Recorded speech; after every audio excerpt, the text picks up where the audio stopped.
Why silicone roof coatings are so water resistant? Hi everyone, this is Mehdi from SolarEx in Berkeley, California.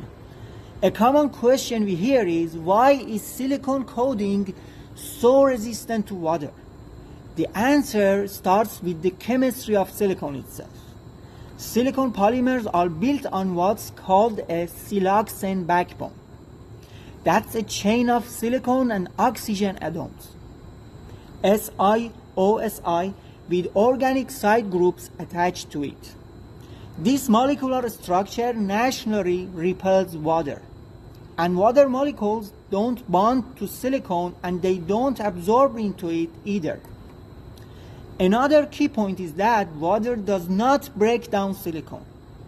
Unlike some other coating chemistries, silicone remains stable even under constant exposure to moisture, standing water, or repeated wet-dry cycles.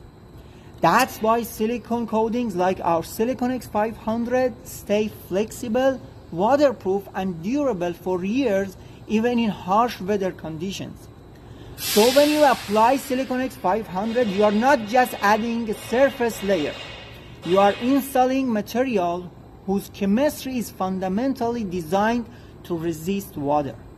That's one of the biggest reasons silicone is such a reliable choice for roof restoration.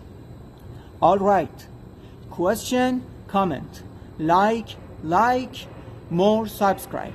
Thanks for watching, see you next time. Your order is here, ready to ship. Catch it.